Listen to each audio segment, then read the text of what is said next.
సోదరులందరికీ నమస్కారం అండి. నా పేరు బ్రహ్మనాయుడు తయా seeds company sales officer Guntur జిల్లా. మనం వచ్చేసరికి పల్నాడు జిల్లా కోసూరు మండలం హసనాబాద్ అనే విలేజ్ లో ఉన్నాము.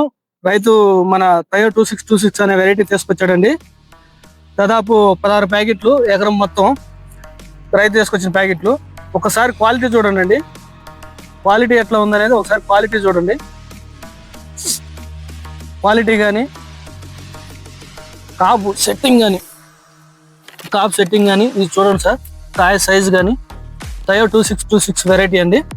కాపు కూడా చిక్కదనము, ఎటువంటి నల్లి కానీ తెగులు కానీ ఆశించలేదు.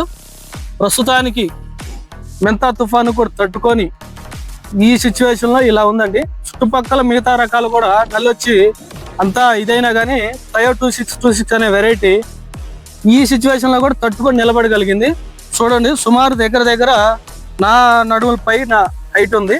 ఎటువంటి నల్లి లేదు. ఈ పోతుల నల్లి కూడా లేదండి. ఎర్ర నల్లి కానీ ఏ కానీ క్వాలిటీ అంతా బాగుంది. అంతా కాపు సెట్టింగ్ లో ఉంది. ఈ కాపు కూడా చూడొచ్చు. ఇదిగోండి, కాపు చిక్కదనం కానీ కాయ సైజు కానీ ఎట్లా ఉందో చూడండి ఒకసారి. ఇది తయో సీడ్స్ వారి తయో 2626 వెరైటీ అండి. మన శ్రీనివాసరావు గారు ఉన్నారు రైతు కూడా. ఒకసారి వారి మాటల్లో కూడా తెలుసుకుందాము. సార్ నమస్తే అండి శ్రీనివాసరావు గారు. సార్ ఈ వెరైటీ ఎట్లా ఉంది మీకు? తయో 2626 అనే వెరైటీ ఎలా ఉంది? ఈ గత జీనితో 26 తో పోల్చుకుంటే చాలా వేరే రకాలతో పోల్చుకుంటే చాలా బెస్ట్ గా ఉందండి. ఇది నల్లికి కానీ ఈ సంవత్సరం బొబ్బర్ విపరీతంగా ఉంది చాలల్లో, కానీ బొబ్బర్ కూడా బాగా కంట్రోల్ అయింది. విత్తనం బాగా నచ్చిందండి మాకు. చూడండి, దగ్గర మన నడువు లైట్ ఉంది. చేను కూడా చూడండి, ఎటువంటి తెగులు లేకుండా ఒకసారి చూడొచ్చు.